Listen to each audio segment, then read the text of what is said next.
Aussitôt créé, aussitôt parodié. Le logo du nouveau compte Twitter du service communication de l'Elysée inspire beaucoup les internautes. Certains y voient un avion en chute libre, allusion au drame de la Germanwings, tandis que d'autres croient apercevoir des personnages de dessins animés. La cellule web de l'Elysée s'est empressée de répondre. Il s'agit d'une libre interprétation du faisceau de licteurs, l'un des symboles de la République, représentant des branches attachées autour d'une hache. Pour les listes UMP, reprendre la Corrèze, ça a un sens parce que c'est le fief aussi de François Hollande. C'est le fief de François Hollande. Et François Hollande est normand, madame. Il n'est pas corrézien.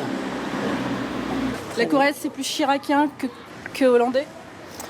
Elle est bien loin, la voiture. Elle était si loin que ça.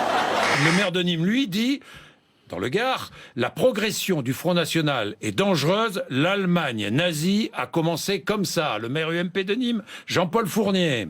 Oui, révérence parler, je dois vous dire que c'est à cette occasion que je lui ai attribué le prix du connard. Parce que ce genre de déclaration est complètement stupide. Imaginez Marine Le Pen avec les petites moustaches et une mèche, on peut tout faire.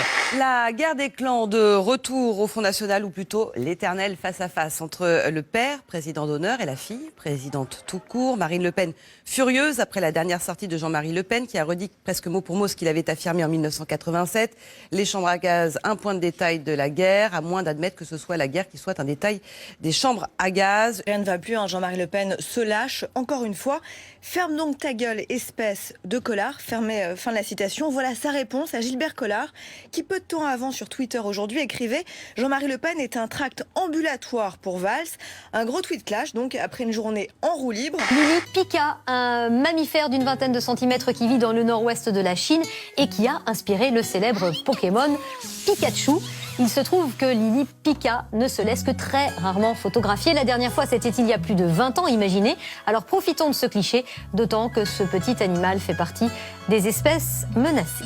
Au Népal, un rhinocéros a semé la panique dans la commune de Nakwampur. L'animal échappé du parc national est arrivé en ville, où il a visiblement été surpris par le monde et s'est mis à charger les passants.